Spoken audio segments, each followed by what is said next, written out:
अब लग रहा है ना शादी वाला घर। Welcome back to my channel, मेरा नाम है दिशा एंड गाइस अब मेरे घर में ना वो शादी वाली वाइब आना शुरू हो गई जैसे जैसे लोग आ जा रहे हैं। आज हमारे घर में ना खुले शगुन की रस्म थी और ये खुले शगुन की रस्म एक छोटी लड़की से शुरू की जाती है जिसमें कि कन्या को देवी का रूप माना जाता है और सारी चीज़ों की शुरुआत उससे की जाती है। तो हमारे घर में छोटी कन्या तो थी नहीं, तो हमने बड़ी कन्या को ही बिठा दिया था और वो इतनी खुश हो रही थी और 5 मिनट में मुझे ऐसा लग रहा था यार कि इसी की तो शादी नहीं है, लेकिन ऐसा बिल्कुल भी नहीं है। हमने इसको बिंदी लगाई, उसके बाद इसको नेल पेंट लगाया और यही चीज़ें फिर आगे बड़ी औरतों के साथ भी कैरी ऑन की गई। जैसे कि यहाँ पे मेरी मम्मा बैठी हुई हैं, चूड़ियाँ पहन रही हैं और बुआ इनको चूड़ियाँ लगवा रही थी। सेम चीज़ फिर आगे ऐसे ही चल रही थी, इनको नेल पेंट लगाई गई और जितनी भी अनमैरिड लड़कियां थी ना उनको भी बिंदी, चूड़ी, चुन्नी, गाने बांधे गए और ऐसे ही सब लोगों के साथ में चल रहा था।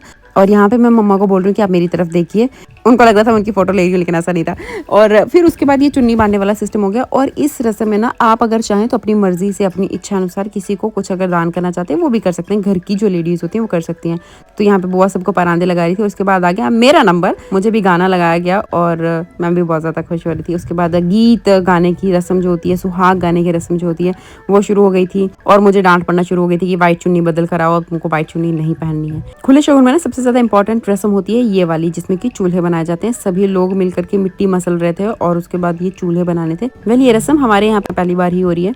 पंडित जी ने कहा था कि ये सब चीज़ें कैसे होंगी, उन्होंने बताया था और उसी अकॉर्डिंगली सब चीज़ें हो रही थी। फिर उसके बाद ये बनाए गए चूल्हे, नीचे आकर सबको खाना खिलाया एंड उसके बाद हम लोग फ्री होकर बैठे थे कि तभी हमारी ये लेट लतीफ़ मामियाँ आ गई थी। इन्होंने खुले शगुन की रस्म मिस कर दी थी तो इन्हें बाद में गाना बांधा गया था। और ये हमारी प्यारी सी क्यूट सी जिनी, क्योंकि ये भी हमारे घर का मेंबर है तो इसको गाना कैसे नहीं बांधा जाएगा। यहाँ पे शिल्पा ने इसे गाना बांध लिया था, लेकिन भैया इस गाने को खोलने में जो मुसीबत हुई है मैं आपको क्या ही बताऊँ। जिनी ने इस गाने को टाइट कर दिया था और शिल्पा फिर लेकर आ गई थी चाकू, जिसको देखकर जिनी बहुत ज़्यादा डर गई थी। बिना नाच गाने के तो कुछ हो ही नहीं सकता ना। और कहते हैं ना कि लड़कियों को सीटी मारना नहीं आती, कौन कहता है।